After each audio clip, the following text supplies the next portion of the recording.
clouds of smoke. What's happening? First and foremost, giving honor and praises to Yahuwah and his son Yahushua. Without the mind, nothing of the best of the day move and speak through. Can we talk?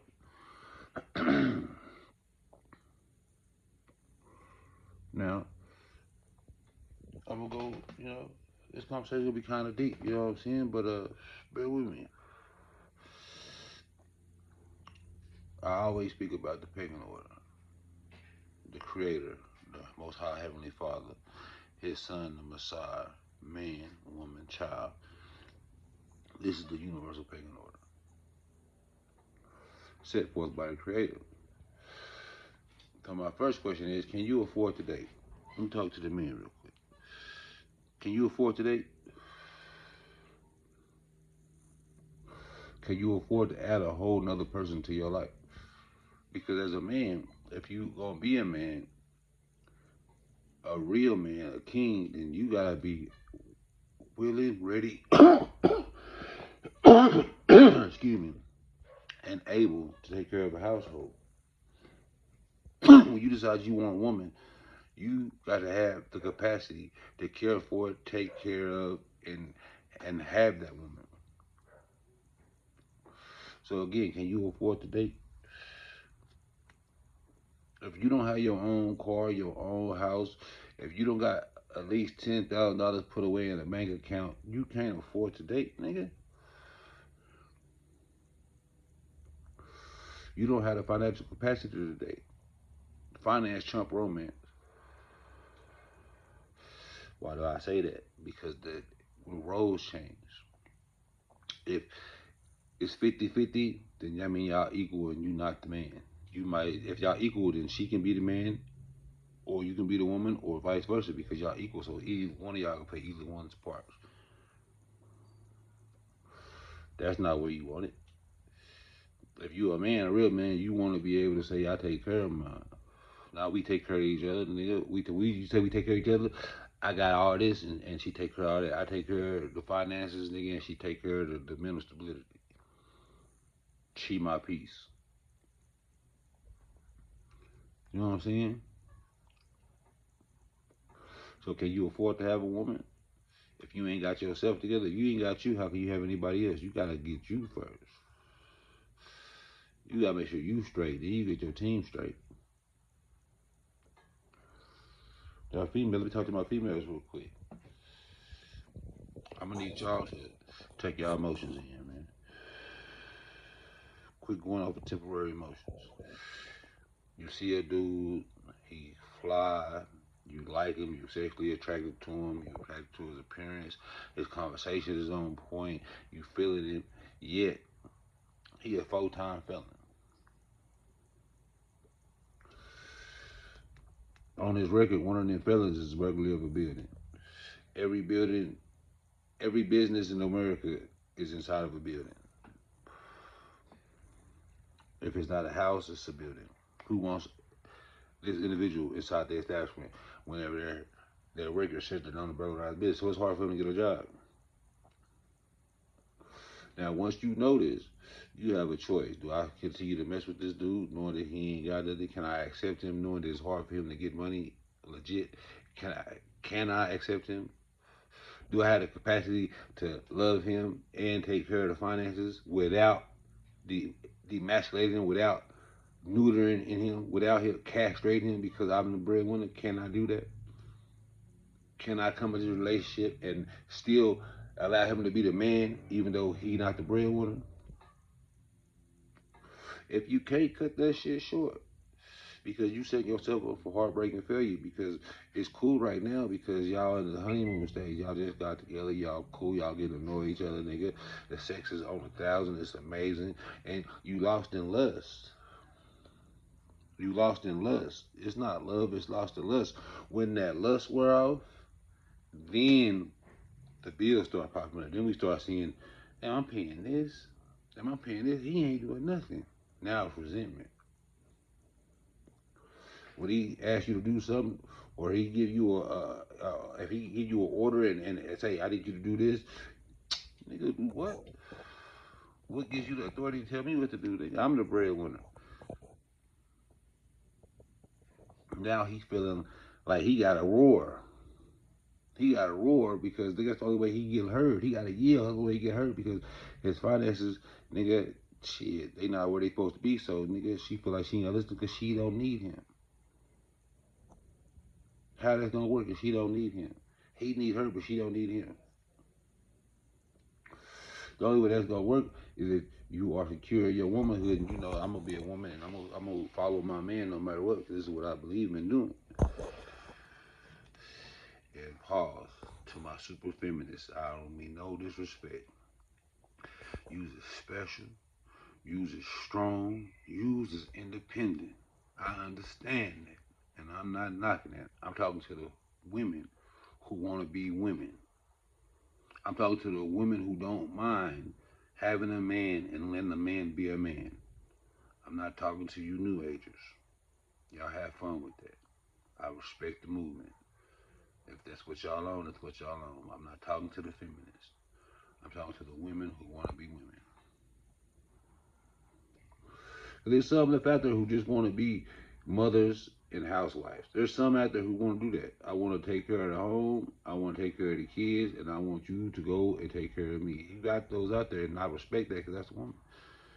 But you got to have a man that got the capacity to do that. And as a man, you got to know if you can do that or not. If you working at McDonald's and you got a little bullshit ass hoopty and you still in your mama basement, you're not ready for a relationship. You're not ready to date. You're not ready for a woman because your shit ain't together.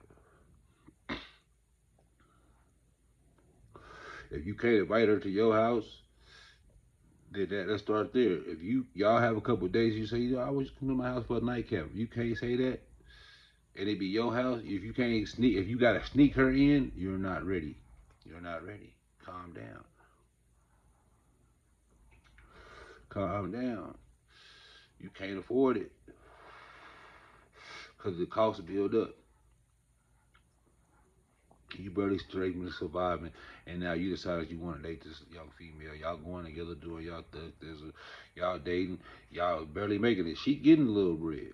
So when you ain't got it, she got it, and that's cool for now. But boom, y'all done got cool and y'all done did the do, and now she pregnant. Your job can barely take care of you. So how your job will take care of you, her, and a baby? Yet, not thinking things through, this is how it go. So, males, I'm gonna need you to have your shit together before you decide to bring somebody else into your life. Because as the man, you are supposed to be the financial provider and the protector. She's supposed to be the nurturer, the motherer, the nurturer. That's her job. She got that under control. You got the main responsibility. So if you can't take care of that, then hey, move out of the way. Get out of the way.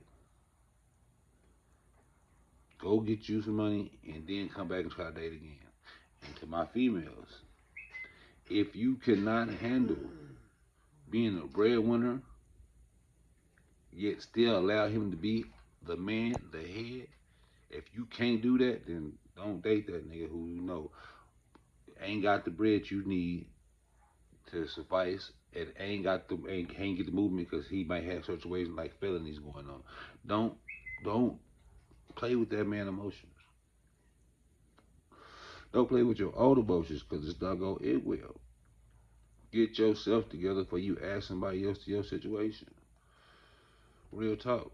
You know why it be so why the pimp lifestyle be so alluring to men, especially black men, because it's the only time that they get to play their position.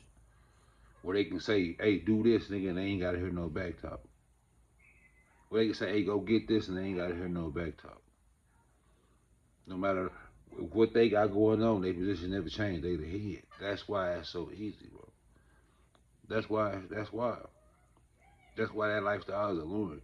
And I'm not glorifying it. I'm just letting y'all know why that's so alluring. In this day and age, the average man can't tell his woman nothing without them saying something slick in return. If they even do it. In a lot of cases, because they feel like if they listen to what a man say, they not independent. If they listen to what a man say, they not a strong woman. And that's because they've been fed the bullshit, especially all women. Melanated women, brown women. Y'all jumped into a white woman's fight and then they left y'all to dry. Y'all didn't have no problem with y'all man. They had a problem with they man. Because they man would let them vote. Nigga, they had to fight for the right to vote, nigga, from they man. Y'all wasn't going through that. But they got y'all to join in sisterhood solidarity, nigga, because they needed the numbers. And anytime a black voice is involved, it make the movement stronger. And y'all jump right in that bullshit, and we've been fucked up ever since, bro. Be mad if you want. It is what it is, nigga. Great grandma and grandma, the women that you grew up respecting, who taught you everything you know, they wasn't on no feminist movement shit. They were respected the fact that they were women, strong women. They had no problem with being strong women, strong mothers. The backbone of they family, they got they husband back to the fullest. Nigga. Got that nigga back. Ride with that nigga on the side of the nigga till death. Nigga, that's why you came from the rib. You're supposed to be on my side. You're not supposed to be behind me. You're not supposed to be ahead of me. You're not supposed to be on top of me, nigga. You're supposed to be on my side at all times, nigga. Move when I move, just like that. Anywhere I move, my rib move with me, and it move how I tell it to move because it's my rib. I'm just saying, bro. Let's get it right. Again, males, if you ain't got you right, don't add nobody else to your bullshit. Get your shit together. Get your life together. Build your bank up. Put your nest egg up. You know what I'm saying? Build your foundation before you add somebody to it, bro. If you barely making it, how is add another person with their bills, their emotions, they bag this shit? How is adding that to your situation gonna help you? How is that gonna help them? Because now you adding your bullshit to their plate. Get your shit in order. Then you can add to it. Seek ye first the kingdom of the Most High, and all things will be added. Nigga, the kingdom of the Most High is inside yourself. Seek ye first the kingdom of the Most High, and everything else will be added. So that means you gotta get you right. The kingdom, nigga, we the temple. He live in us. We gotta get us right before we can add anything to this. And if we get us right, he gonna add it. Just a little game. I'm just saying because I see a whole lot. Nigga. I go through a lot and I see a whole lot, nigga. And I know there's certain movements and certain attitudes that change the dynamic between men and women, and we need each other. I love all the women, especially my melanated queens, the beginning, the first women, the women who started this shit. I love them to death. And I know many of them who love their melanated kings the same way. But we gotta bring it back together. We gotta put some order to this shit.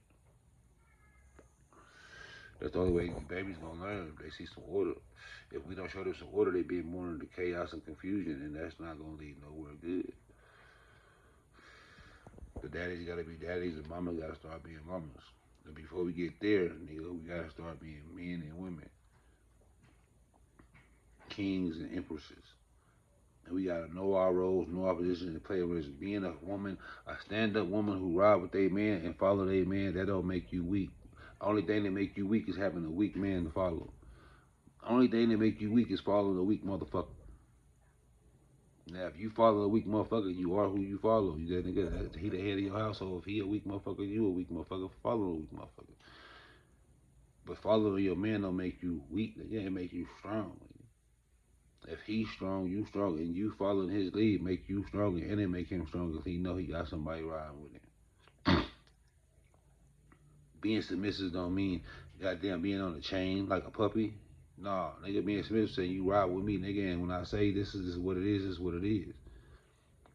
Now, that don't mean if I say, look, we finna go run and jump off this cliff and flap our wings hard as we can and try to fly, that you're not supposed to say, baby, I don't think we're supposed to do that. That's what you're there for. When I'm on some dumb shit, when a man is on some dumb shit, you're supposed to be there to say, baby, nah, I don't need your women's intuition. That's when you're supposed to use that. Nah, baby, I don't think that's right. I didn't see it. I didn't listen to it a couple times and it put me in a jam. So I know that it's real. That's what you're there for. You're not there to follow me blindly. You're not there to follow a man blindly. That's dumb, nigga. Especially if your nigga blind, that's just the blind lead the blind. Y'all both gonna go down. Yet, if he got the brain power, the charisma, the chutzpah, he got the wisdom to get it done, yeah, nigga, you supposed to follow that man's lead and sprinkle your pizzazz, add something to it. That's a great plan. That's a great plan. But you know what make it greater if we do this with it. Do that and add this to it. Yeah, I think about that, right? Boom. Boom, we there. Not saying I'm doing my thing. You say, hey, shut up. Don't tell me nothing. I don't hear. No, that's not how it's supposed to go. Your input is needed because you're part of this team. We become one. When we become together, we become one. You know, the act of becoming one is just sex, right? But we ain't gonna go there because y'all ain't ready for that because that's too deep. Sex is marriage. Y'all think it's the ceremony and all this big ass I do and vows and all that shit. That's not marriage. That's not what marriage. That's what they made marriage to be. But these contracts and all this bullshit. No, the consummation of marriage is marriage. That's the only marriage there's ever been. That's but hey, that's when you know how the weed you be high, nigga, you squirrel. I went somewhere else with it real quick. My apologies. Back to the topic though. Be man. Before you add a female to your plate, another person, another body, another appetite, another set of bills, another set of emotions, before you add that to your life, have your life right. We all guilty of it. I'm telling you right now, it's not gonna work. You're just making it hard for yourself. And if children get involved, you make it harder for your children. Women, if you getting bread, you like a man, but you know that man can't get it the way it needs to be gotten because he may have a felony. He might shit. I don't know. He just might not be a worker. He might have big dreams and no ambition. If you can't, that's not the man you want anyway. This is right there. If he got big dreams and no ambition, that's not the one you want. Let's just say you got a man. He want it. He trying to go get it, but he being there's certain things that hold him back. If you can't be with him and still let him be the man, then don't play with that brother. Let that brother move on. If need be, you gotta get it out of your system, man. Go get you some prophylactic, smash, and get the fuck out the way. But don't fucking make it no long term entanglement, no long term situationship that bust around and lead to a child and coming into this world confused, fucked up, and not knowing what the hell going on. I'm just gonna give it to you raw and uncut, man. Have your situation ready before you add something to it on both sides, male and female. And as a female, know what you're gonna accept. And if you can't accept it for the long term, don't accept it for the beginning because don't think you can accept some shit. No. Hey, I'm gonna be with this man. I'm gonna help him come up. I'm gonna help him get it where he's going, and I'm gonna ride with him through it. If you can do that, do that. And I'm gonna let him be a man. I'm not gonna emasculate him. I'm not gonna neuter him. I'm not gonna financially castrate him because I got the money. I'm not gonna shit on his character. I'm not gonna put his manhood in question because my money bigger than his. I'm not gonna do that. If you can say that, then go ahead. Give that man a chance. But if you can't do that, man, go find the one that's for you. Don't let lust put you in a lost situation. Lust and loss is only two. It's only two letters. Just change. You take out the U and put the O. It's loss. You take out the U and put it the O. Is you put take out the O, put a U. It's lust. It's a reason, nigga. And love is nowhere in either one of them, nigga. Because you can't be lost. Love ain't gonna pay. You ain't gonna be lost being in love. If the love is real, love is true, it's real. Love gonna lead you to where you're supposed to be. But don't confuse the two. Don't get lost in the lust and thinking it's love. Let me give you one. I'm gonna drop one drill on you, and I'm out of here. If y'all only cool when y'all in sexual situations, it's probably lust. If y'all can't get along nowhere else but in the bedroom, it's probably lust. That's just a jewel. I hope y'all got it. Salute, man. Peace and blessings, man. Y'all have a good Shabbat.